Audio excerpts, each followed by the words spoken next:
Luke Harlan's hand hovered over the hammer of his Winchester, heart pounding like thunder in the Texas dusk. 3 roughnecks had pinned the woman against a weathered oak, her side slashed open, blood staining the dry grass. She clutched a rusty blade, barefoot and fierce, her long auburn hair matted with dirt. Walk away, Harlan, he thought, the same mantra that had kept him breathing since Gettysburg. But her eyes defiant, unyielding, locked onto his from across the clearing. She wasn't breaking, not even close. What would you do at his boots? Stick around, because this tale of grit and forbidden fire is just heating up. The first bullet tore through the leader's hat, dropping him like a sack of feed. The woman didn't hesitate. She lunged, her knife sinking into the second man's gut with a wet thud. The third bolted into the scrub brush, cursing under his breath. Harlan emerged from the mesquite, rifle still smoking. Up close, she was a storm. Sharp features, sun-kissed skin from her mixed heritage, half Comanche, half Irish immigrant blood. "You're bleeding out," he said, voice gravelly from years of silence.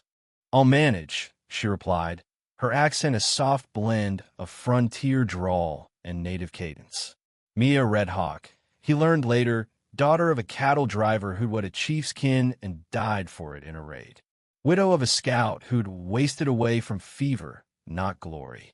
The tribe had branded her unlucky, especially with the secret swelling in her belly.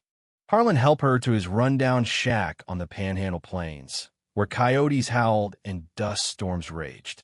As he stitched her wound by lantern light, her buckskin shirt slipped, revealing curves that stirred something long buried in him. "Why risk it?" she asked, wincing but steady. "Some fights pick you," he muttered, tying off the bandage. That night, over beans and hardtack, truths spilled like spilled whiskey. She'd been exiled 3 days back, pregnant and alone, accused of cursing her husband's line. No sons, they said, bad omen. The outlaws had ambushed her at dawn, promising worse than death. "I gutted one before you showed," she said, eyes flashing. Harlan nodded, impressed. Most folks saw women as fragile. He knew better from the war. "You move like a soldier," she observed. "Vicksburg? Shiloh? Both. And more." His leg throbbed from an old bayonet scar. He confessed the nightmare. At Gettysburg, he'd gunned down a kid barely 15, unarmed, hauling a fallen comrade. Panic had pulled the trigger. "Haunts me every damn night." Mia's hand brushed his, warm and calloused. "War twists us all. Doesn't make you a monster." The air thickened, charged with unspoken heat. Outside, winds battered the shutters, but inside, barriers crumbled. Pre-dawn shattered the peace. The fleeing outlaw returned with a posse, 6 gunslingers circling the shack, torches flickering. Hand over the half-breed, Harlan. We'll make it quick. Mia grabbed his spare Colt, checking the cylinder like a pro. "My pa taught me before the raids took him." They fought back-to-back, bullets splintering wood. Harlan picked off 2 from the window, but ammo dwindled. The door burst in. Mia shot one point blank, her face smeared with powder. Harlan tackled the last, fists flying in a brutal scramble, elbows to throats, knees to groins. He choked the life out of the bastard, breath ragged, as silence fell. Bodies littered the yard. Mia stood amid the wreckage, dress torn, revealing the gentle swell of her pregnancy. Adrenaline surged into desire. "We're breathing," she whispered, stepping close, her palm on his chest.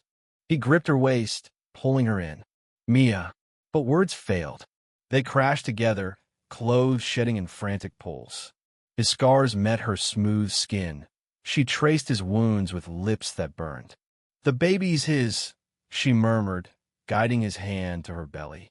"Doesn't change a thing," he growled. They moved with raw urgency, then slowed to tenderness, honoring the life she carried. It was life-affirming, reckless to broken souls claiming redemption in the chaos. Dawn brought clarity. "Stay," he said, voice thick. "This land's harsh, but we'll face it together."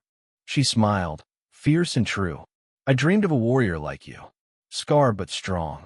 Months blurred into routine, mending fences, tending crops. Harlan shared his ghosts, Mia, her traditions. Tensions simmered Mia's heritage drew whispers from townfolk, branding her an outsider. One night, a drunk neighbor spat slurs, nearly sparking a brawl. Harlan held back, but the prejudice boiled, testing their bond. Would society tear them apart? The isolation grated, outlaws kin rumored to seek revenge. Mia's labor hit during a brutal norther, snow blanketing the plains. No dock for miles. Harlan's hands, stained by war, delivered their son Ethan Gray Harlan, named for his lost brother and the boy from Gettysburg. They wed under a cottonwood, vows simple, loyalty through storms. The ranch thrived. Mia planted maize in ancient patterns. Harlan built a sturdy cradle. Their boy grew sturdy, laughter echoing where silence once ruled. Outlaws faded into legend. Prejudice quieted as their family's strength shone. Harlan found peace, forgiving himself in Mia's eyes. No more running. Years on, as Ethan chased fireflies, Harlan held Mia close. We built this, he said. The Texas stars witnessed their unbreakable home. What do you think? Should Harlan have walked away, or was stepping in worth the risk?